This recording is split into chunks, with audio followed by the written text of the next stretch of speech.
ನಮಸ್ಕಾರ. Doctor Manjunath, IVF specialist and laparoscopic surgeon.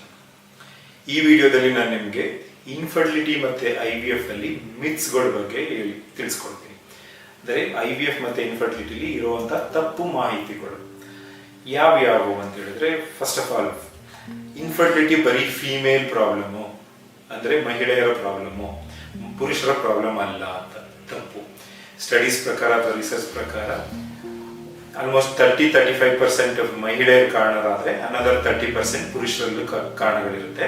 ಇನ್ನೊಂದು 20-30% ಇಬ್ಬರಲ್ಲೂ ಕಾರಣಗಳಿರುತ್ತೆ, ಅಂದರೆ ಕಂಬೈನ್ಡ್. ಸೊ 30-35% ಫೀಮೇಲ್, 30% ಮೇಲ್, ಇನ್ನೊಂದು 20-30% ಬಂದು ಇಬ್ಬರಲ್ಲೂ ಕಾರಣಗಳಿರುತ್ತೆ. ಒಂದೊಂದು ಕೇಸಿಗೆ ಒಂದೊಂದು ಕಪಲ್ಗಳಲ್ಲಿ ಮಹಿಳೆಯರಲ್ಲೂ ಪ್ರಾಬ್ಲಮ್ ಇರುತ್ತೆ, ಪುರುಷರಲ್ಲೂ ಕಾರಣ ಇರುತ್ತೆ. ಸೊ ಹಾಗಾಗಿ ನೋಡಿದ್ರೆ ಮಹಿಳೆಯರು ಎಷ್ಟು ಕಾರಣನೋ ಪರ್ಸೆಂಟೇಜ್ ವೈಸ್ ನೋಡಿದ್ರೆ ಪುರುಷರು ಕೂಡ ಅಷ್ಟೇ ಪರ್ಸೆಂಟೇಜು ಈ ಇನ್ಫರ್ಟಿಲಿಟಿಗೆ ಕಾರಣರಾಗ್ತಾರೆ. ಎರಡನೇ ತಪ್ಪು ಮಾಹಿತಿ ಅಂತ ಹೇಳಿದ್ರೆ, ಯಂಗ್ ಇರೋರಿಗೆ ಇನ್ಫರ್ಟಿಲಿಟಿ ಬರಲ್ಲ, ವಯಸ್ಸು ಕಮ್ಮಿ ಇತ್ತು ಅಂದ್ರೆ ಇನ್ಫರ್ಟಿಲಿಟಿ ಇರಲ್ಲ, ಬರೀ ವಯಸ್ಸಾದವ್ರಿಗೆ ಮಾತ್ರ ಇನ್ಫರ್ಟಿಲಿಟಿ ಪ್ರಾಬ್ಲಮ್ ಆಗುತ್ತೆ. ಅಗೇನ್ ತಪ್ಪು ಮಾಹಿತಿ. ಎಷ್ಟೊಂದು ಜನ ಅಟ್ಲೀಸ್ಟ್ ಅರೌಂಡ್ 10% ಯಂಗ್ ಇರೋರಿಗೂ ಕೂಡ ಇನ್ಫರ್ಟಿಲಿಟಿ ಪ್ರಾಬ್ಲಮ್ ಬರುತ್ತೆ.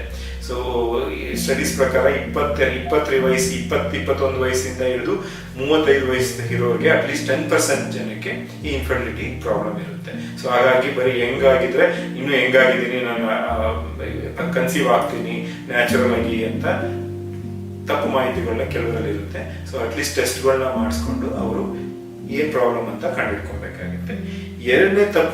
ಮೂರನೇ ತಪ್ಪು ಮಾಹಿತಿ ಏನಪ್ಪಾ ಅಂದ್ರೆ,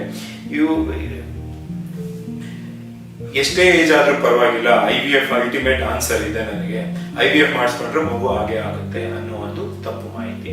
ಸೊ IVF ಒಂದೇ ಅಲ್ಟಿಮೇಟ್ ಆನ್ಸರ್ ಅಲ್ಲ. ಎಷ್ಟೊಂದ್ ಸರಿ IVF ಅಲ್ಲಿ ಬರೀ ಒಂದು 50-60% ಚಾನ್ಸಸ್ ಅಷ್ಟೇ ಇರುತ್ತೆ, ಇನ್ನೊಂದು 30-40% ಸಕ್ಸಸ್ ಆಗೋದಿಲ್ಲ. ಈ ಎರಡನೇ ಸರಿ ಹೋದ್ರೂ ಇನ್ನೊಂದು ಸ್ವಲ್ಪ ಜನಕ್ಕೆ ಆಗಿಲ್ಲ. ಅಲ್ಟಿಮೇಟ್ಲಿ 3-4 ಸರಿ ಮಾಡಿಸ್ಕೊಂಡ್ರು ಅಷ್ಟೇ ಕೊನೆ 8-10% ಜನಕ್ಕೆ ಯಾವುದೇ ತರದ ಟ್ರೀಟ್ಮೆಂಟ್ ಕೊಟ್ರು, ಈವನ್ IVF ಅಲ್ಲಿ ಅಡ್ವಾನ್ಸ್ ಟ್ರೀಟ್ಮೆಂಟ್ ಕೊಟ್ರು ಕೂಡ ಮಕ್ಕಳಾಗೋದಿಲ್ಲ. ಸೊ ಹಾಗಾಗಿ ಅವ್ರು ತಪ್ಪು ಕಲ್ಪನೆ ಇಟ್ಕೊಬಾರ್ದು ಅಂತ ಹೇಳಿದ್ರೆ, IVF ಅಲ್ಟಿಮೇಟ್ ಆನ್ಸರ್, IVF ಮಾಡಿಸ್ಕೊಂಡ್ರೆ ನನಗೆ ಮಕ್ಕಳಾಗ್ಬಿಡುತ್ತೆ ಅಂತೇಳಿ. 4ನೇ ತಪ್ಪು ಕಲ್ಪನೆ ಏನಪ್ಪಾ ಅಂತ ಹೇಳಿದ್ರೆ,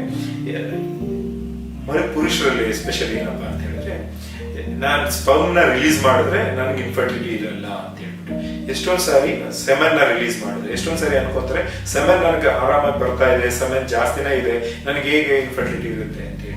ಸೆಮೆನ್ ಬಂದ್ರೂ ಕೂಡ ಆ ಸೆಮೆನ್ ನಲ್ಲಿ ಸ್ಪರ್ಮ್ಸ್ ಅಂತ ಒಂದು ಕಣಗಳಿರ್ಬೇಕು, ವೀರ್ಯಾಣು ಕಣಗಳಿರ್ಬೇಕು. ಆ ವೀರ್ಯಾಣು ಕಣಗಳು ಎಷ್ಟೊಂದ್ ಸರಿ ಇರಲ್ಲ, ಅಥವಾ ಇದ್ರೂ ಕೂಡ ಕಮ್ಮಿ ಕೌಂಟ್ ಅಲ್ಲಿ ಇರುತ್ತೆ, ಅಥವಾ ಪೂರ್ ಕ್ವಾಲಿಟಿ ಇರುತ್ತೆ ಸ್ಪರ್ಮ್ ಕೌಂಟ್ ಅಲ್ಲಿ. ಸೊ ಹಾಗಾಗಿ ಸೆಮೆನ್ ಇದ್ರೂ ಕೂಡ ಅದ್ರೊಳಗಡೆ ವೀರ್ಯಾಣು ಕಣಗಳು ಎಷ್ಟೊಂದ್ ಸರಿ ಇರಲ್ಲ, ಅಥವಾ ಇದ್ರೂ ಕಮ್ಮಿ ಕೌಂಟ್ ಇರುತ್ತೆ. ಸೊ ಅದು ಒಂದು ತಪ್ಪು ಕಲ್ಪನೆ. ಮತ್ತೆ ಇನ್ನೊಂದು ಏನಪ್ಪಾ ಅಂತ ಹೇಳಿದ್ರೆ, ಇನ್ಫರ್ಟಿಲಿಟಿ ಅಂತ ಹೇಳಿದ ತಕ್ಷಣ IVF ಮಾಡಿಸ್ಕೋಬೇಕು, IVF ಬೇಕಾಗುತ್ತೆ ಎಲ್ಲಾರ್ಗು ಇಲ್ಲ. IVF last option.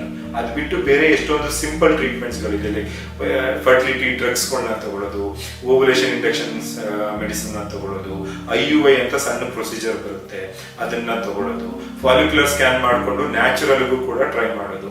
ಸೊ ಇದನ್ನೆಲ್ಲ ಟ್ರೈ ಮಾಡಿ ಇದೆಲ್ಲದ್ರಲ್ಲೂ ಆಗಲ್ಲ ಅಂತ ಹೇಳಿದ್ರೆ ಮಾತ್ರ ಕೊನೆಗೆ IVF ಟ್ರೀಟ್ಮೆಂಟ್ ನ ಸಜೆಸ್ಟ್ ಮಾಡ್ತೀವಿ, ಇಲ್ಲ ಅಂದ್ರೆ ಸಜೆಸ್ಟ್ ಮಾಡಲ್ಲ. ಫಸ್ಟೇನೆ ಎಲ್ಲಾರ್ಗು IVF ಟ್ರೀಟ್ಮೆಂಟ್ ಸಜೆಸ್ಟ್ ಮಾಡಲ್ಲ.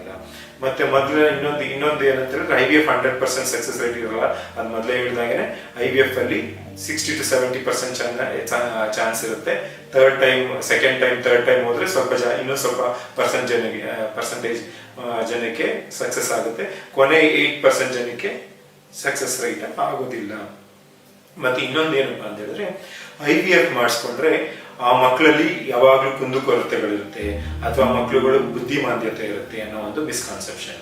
ಸೊ ನೀವು ಜನರಲ್ ಪಾಪ್ಯುಲೇಷನ್ ನೋಡಿದಾಗ ನ್ಯಾಚುರಲ್ ಆಗಿ ಪ್ರೆಗ್ನೆಂಟ್ ಆಗಿ ಕನ್ಸೀವ್ ಆಗಿರೋರಿಗೆ 2% ಅಬ್ನಾರ್ಮಾಲಿಟಿ ರೇಟ್ ಇರುತ್ತೆ ಅಂತ ಹೇಳಿದ್ರೆ, ಜನರಲ್ ಪಾಪ್ಯುಲೇಷನ್ ನಾರ್ಮಲ್ ಆಗಿ ನ್ಯಾಚುರಲ್ ಆಗಿ ಪ್ರೆಗ್ನೆಂಟ್ ಆಗಿರೋ ಮಕ್ಕಳುಗಳಲ್ಲಿ ಒಂದು 2% ಜನಕ್ಕೆ ಇದರ ಹಾರ್ಟ್ ಪ್ರಾಬ್ಲಮ್, ಕಿಡ್ನಿ ಪ್ರಾಬ್ಲಮ್, ಅಥವಾ ಮೆಂಟಲ್ ರಿಟಾರ್ಡೇಷನ್ ಪ್ರಾಬ್ಲಮ್, ಆ ಥರದ್ದು ಯಾವ್ದಾದ್ರು ಒಂದು ಕುಂದುಕೊರತೆಗಳಿರುತ್ತೆ.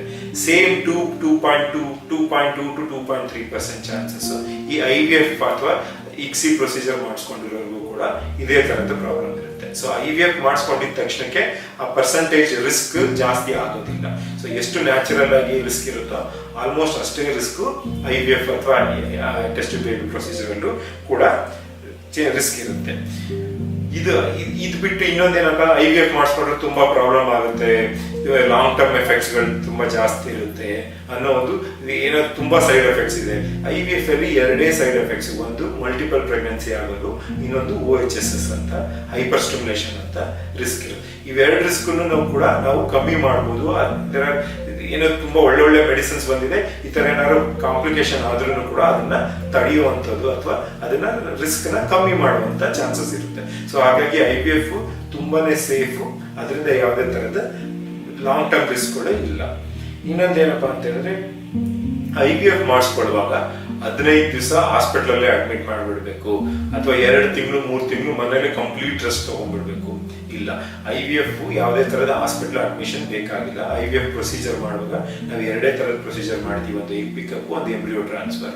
ಆ 2 ಪ್ರೊಸೀಜರ್ ದಿವಸನೂ ಕೂಡ ನೀವು ಬರೀ ಒಂದು 3 to 4 ಅವರ್ಸ್ ಮಾತ್ರ ಹಾಸ್ಪಿಟಲ್ ಅಲ್ಲಿ ಅಡ್ಮಿಟ್ ಆಗಬೇಕಾಗುತ್ತೆ, ಯಾವುದೇ ತರದ ಅಡ್ಮಿಷನ್ ಬೇಕಾಗಿಲ್ಲ. ಅಂಡ್ IVF ಪ್ರೊಸೀಜರ್ ಮಾಡಿಸ್ಕೊಂಡು ಆದ್ಮೇಲೂ ಕೂಡ ಅಥವಾ ಮಾಡಿಸ್ಕೊಳ್ಳೋ ಟೈಮಲ್ಲೂ ಕೂಡ ನಿಮ್ಮ ರೊಟೀನ್ ಆಕ್ಟಿವಿಟೀಸ್ಗಳನ್ನ ನೀವು ಕಂಟಿನ್ಯೂ ಮಾಡ್ಬೋದು. ವರ್ಕಿಂಗ್ ವುಮೆನ್ ಇತ್ತು ಅಂದ್ರೆ ವರ್ಕು ಕೂಡ ಕಂಟಿನ್ಯೂ ಮಾಡ್ಬೋದು, ವರ್ಕ್ಗೋಸ್ಕರ ಟ್ರಾವೆಲ್ ಕೂಡ ಮಾಡ್ಬೋದು. ತೀರಾ ಏನಾದ್ರು ಸ್ಟ್ರೆಸ್ಫುಲ್ ಜಾಬ್ ಇದ್ರೆ, both physical and mental stressful job ಇದ್ರೆ ಮಾತ್ರ ನಾವು 15 days ರಜಾ ತಗೊಳ್ಳಿಕ್ಕೆ ಹೇಳ್ತೀವಿ.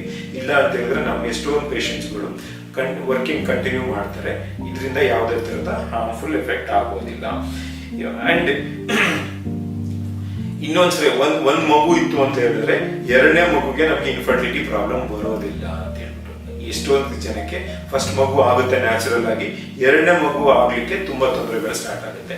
ಐದರ್ ಸ್ಪರ್ಮ್ ಕೌಂಟ್ ಕಮ್ಮಿ ಆಗ್ಬಿಡುತ್ತೆ ಸ್ವಲ್ಪ ವರ್ಷ ಆದ್ಮೇಲೆ, ಅಥವಾ ಟ್ಯೂಬ್ ಬ್ಲಾಕ್ ಆಗ್ಬಿಡುತ್ತೆ. ಸೊ ಈ ತರ ಎಲ್ಲ ಕಂಡೀಷನ್ಸ್ ಬರುತ್ತೆ. ಇದನ್ನ ಸೆಕೆಂಡರಿ ಇನ್ಫರ್ಟಿಲಿಟಿ ಅಂತ ಹೇಳ್ತೀವಿ. ಸೊ ಈ ಸೆಕೆಂಡರಿ ಇನ್ಫರ್ಟಿಲಿಟಿನೂ ಕೂಡ ಒಂದು problem. At least around 15 to 20% chances ಇರುತ್ತೆ ಸೆಕೆಂಡರಿ ಇನ್ಫರ್ಟಿಲಿಟಿ ಆಗೋ ಚಾನ್ಸಸ್.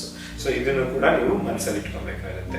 ಸೊ ಏನಪ್ಪ ಇಶ್ಯೂಸ್ ಅಂತ ಹೇಳಿದ್ರೆ, ಇದು ಡಯಟ್ ನಾವು ಅದು ತಿನ್ಬಾರ್ದು ಇದು ತಿನ್ಬಾರ್ದು ಅಂತ ಕೆಲವೊಂದು ಡಯಟ್ನ ನೀವು ಮಾತ್ರ ರಿಸ್ಟ್ರಿಕ್ಟ್ ಮಾಡಬೇಕಾಗುತ್ತೆ, ಕೆಲವೊಂದು ಐಟಮ್ಸ್ಗಳನ್ನ ಮಾತ್ರ ರಿಸ್ಟ್ರಿಕ್ಟ್ ಮಾಡಬೇಕಾಗುತ್ತೆ.